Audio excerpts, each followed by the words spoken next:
It's time for more of the ladder truck build, so don't go away.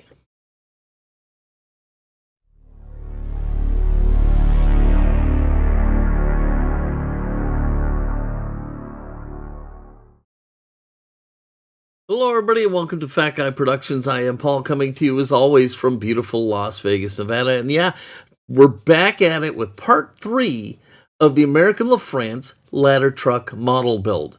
We're going to pick up with frame and the motor, the aerial ladder itself, some of the body work. So we've got a lot of work to do. Let's get to it. Okay, so we're back at it, working on Truck 18, and today we're going to work on the main aerial ladder. I like to work in segments, so like I'll work on the cab until I get to a point where it just really needs to be left alone to dry, whether it be paint or glue or what have you. Maybe the chassis, the motor. And so today I'm going to be working on the main aerial ladder. As you can see, I've got a bunch of 1, 2, 3 blocks here. And I've mentioned these before. I gave some away during my Christmas live stream. They're invaluable for hobbyists. And I'm going to be using them to help keep things square and tight because they've got some heft to them. You'll also notice I'm using an unusual glue. I'm using the Tamiya cement, which isn't the that liquid, the ultra-fine stuff.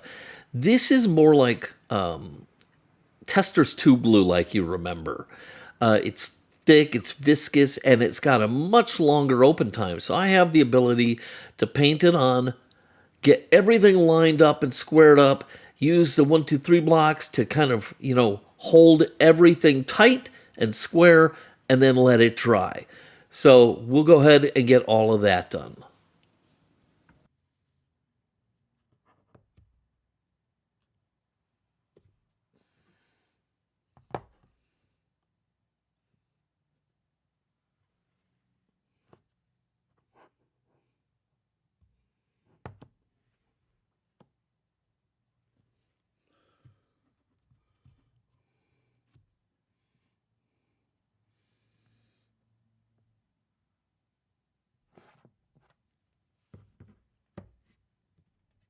So once I have everything glued up, I'll use the 1, 2, 3 blocks, and I'll pinch everything tight, and they have enough weight that they'll hold this in place. And I get it all tight, make sure the rails are square up against the 1, 2, 3 blocks, and then I can use my finger and reach in and make sure that the rungs are pushed all the way to the bottom of the channel so that I won't have any problems when I go ahead and bed the other sections of the ladder.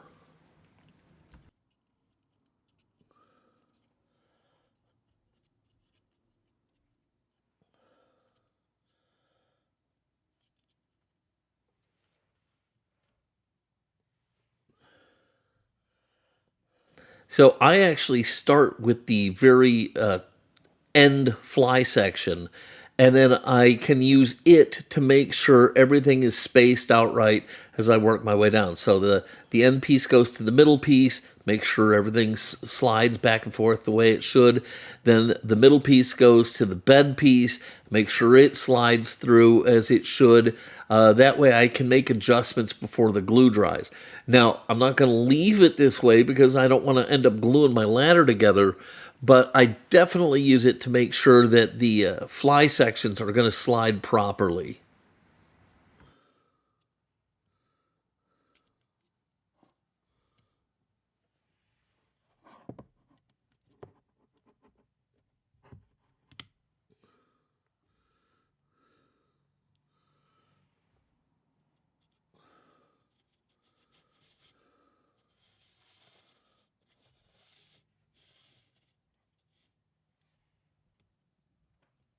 Now, I noticed some gaps in the railings of the ladder sections, and I'm going to use some clamps and see if I can kind of square everything up before it all sets up and dries completely.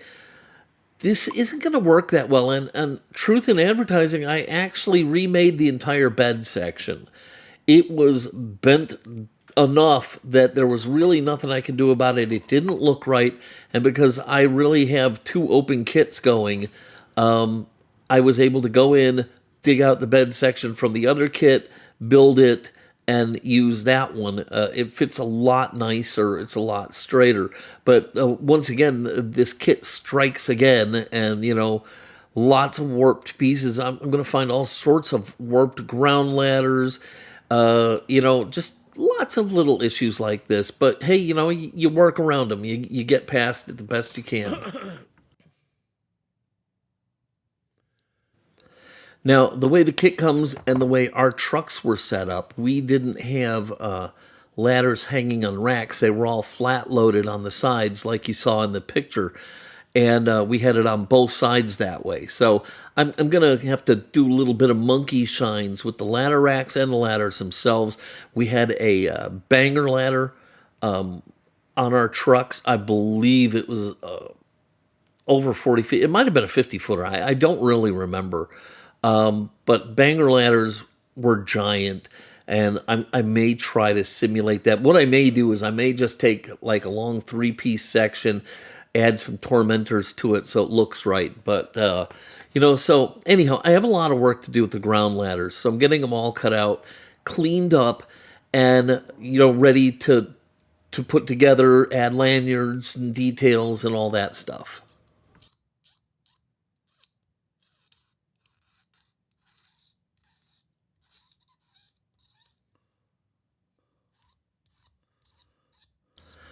I found with this kit that the ladders and the diamond plating, all the edges of the ladders and diamond plating need a lot of attention. You're going to need to do a lot of scraping and sanding. Otherwise, you're going to just have a seam on every piece. It's not going to look good. So just steel yourself up for that.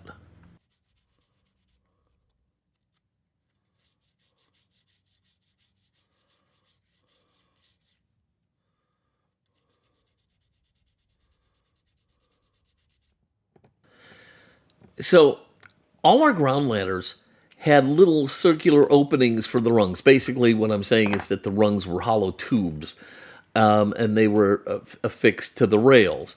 And so, to really get some realism, I'm going to drill holes where all the rungs are. Okay, this is going to be really tedious, and it's not going to be the easiest thing in the world. So, actually, what I'm going to end up doing is I'm going to take one of the unusable ladders I have. It's like a crooked river, man. This thing is terrible. And I'm going to use it and I'm going to set it into the bed of the other ladders and use it as a guide to help line up my drill bits so I get consistent holes in all of these ladders. I'm not going to do the aerial ladder because I don't remember it being that way. So I'm just going to go through and do all the ground ladders and drill all these little holes. It's a lot, but it's those little details that really make the difference. And somebody looking at the model may not even realize what it is that is catching their attention. Their eyes and their mind are processing all these details, but they can't really pick them out. They just know that it looks awesome.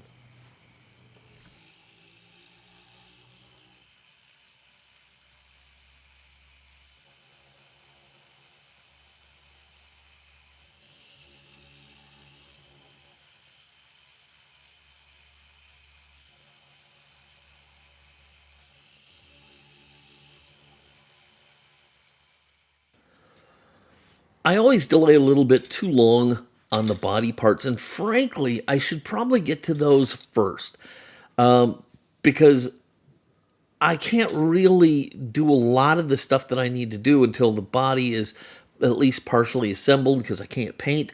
Like, for example, I want to paint all the wheel parts at the same time with the body so that they all are the exact same color.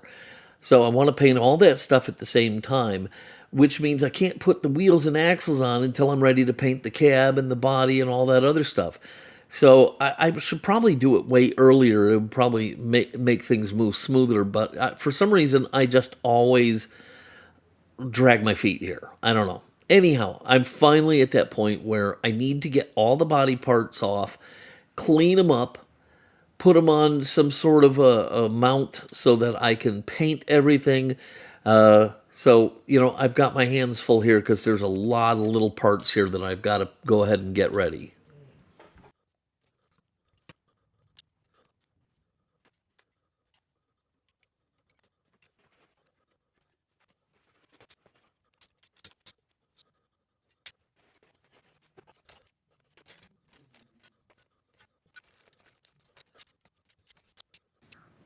Now, a lot of the parts here, I would love to be able to assemble as much as possible, but it's just really not practical. Some of the stuff, like all the stuff that work the main aerial ladder, I really can't do much with. But like I can glue together the control pedestal. I can glue together some of the panels for the rear body. So I'm going to go through and put together anything that can be put together. Let those dry. That way I can get in there and file out any seams or anything before we get to paint.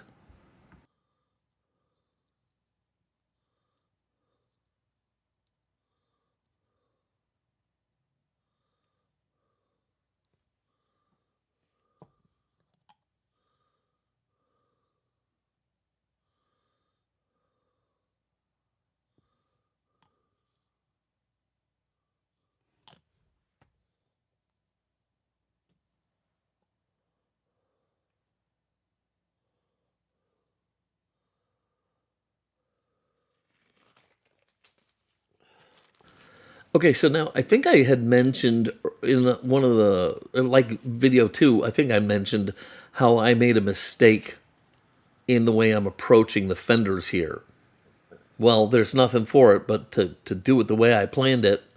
And in fact, I don't think at this point I really realized it was a mistake yet. So what I'm doing here is I'm getting out some epoxy putty. It's a two-part epoxy. You mix it together, and it dries really hard. So I'm going to go ahead and get a little bit of that off, mix it together, and I'm going to use that to fill the voids in the fenders. Again, a mistake. I should have just glued in the little part that went there, used a little bit of filler to fill around the edges, and that would have been it. But I am totally taking the path of the most resistance. This is going to be a lot of work. It was a stupid choice. One of the, well, I won't say that because I have some other things, some other cock ups coming. You'll see about in other episodes, but this is the first really major stupid move on my part. Don't do it this way. If you're going to fill your fender, do it before you put them on the cab. Use the little chrome piece, strip the chrome off, glue it in there, and then just fill around it and sand it smooth. Okay?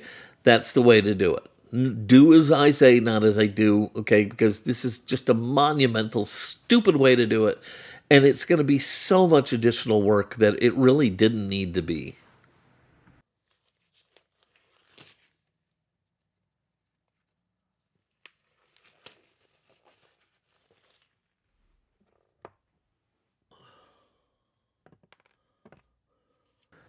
So after the epoxy dried pretty much, I took my X-Acto and shaved it down a little bit to lessen the amount of sanding I would have to do later. Then I got in there with sanding sticks and sanding sponges and sanding paper and every kind of thing you could imagine and started working it, trying to get the fenders to look right. And here I am just slowly and surely filling little gaps that are forming, little divots, things like that.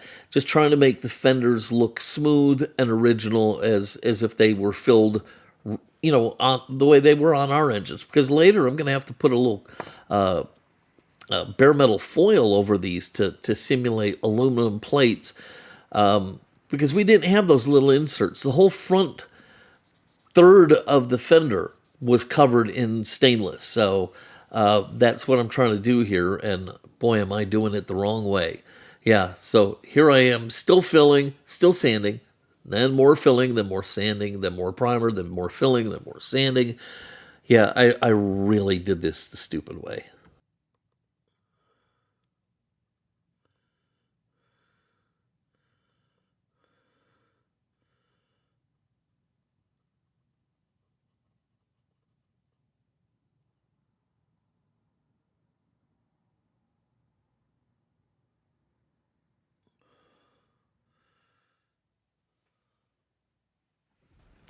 Okay, so I'm sick of the body for right now. Let's turn our attention to the chassis. Let's get the motor installed. And I'm going to use a little of my gel control super glue to put it in. And all I'm doing is I'm putting a little bit on that brace that I told you to leave it loose. This is where it's going to pay off in helping line the motor up.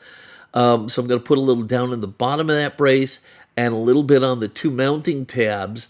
And then I can go ahead and set the motor in there. And because I left that brace loose, it's going to give me just a little bit of wiggle room to make sure I'm happy with the alignment of the motor. All right, so got the glue in. The transmission goes down under that cross member, and then you just line it up. And I'll tell you, you really need that wriggle room because the mounting tabs on this don't fit really great. It's kind of loosey goosey in here, and I don't know why. It could have had like little pins in it or something. It could have been so much better and more definitive. But hey, it is what it is. Anyhow, so I've got it in there, and I'm just checking the alignment, and then I'll go ahead and let it dry. Okay, so I know this has been one of the shorter videos. In episode 4, we're really going to go ham on this thing. It's going to be a lot of fun, but I need to let stuff dry, and I need to try and figure out what I'm going to do next. So that's going to be it for today. Well, there you have it. And no sooner do I talk about how well this model is going, I have 2 major cock-ups in a row. The first one, I didn't know, and when we get to it, I'll ask you guys what you think I should do there. The second one was just catastrophic. That's all I can say. That's what I get for opening my big damn mouth. But other than that, I think the model's coming along really, really great, and I hope you're enjoying the videos. If you are, please give this one a giant thumbs up. Click subscribe, and don't forget to click the notification bell so you don't miss the rest of this series. As always, if you have any questions or comments, put them down below. I love to hear from you guys. All right, that's going to do it for me. I'm going to go ahead and get out of here and get back to work. I hope you have an amazing rest of your day. Until next time, this is Paul from Fat Guy Productions saying, be good.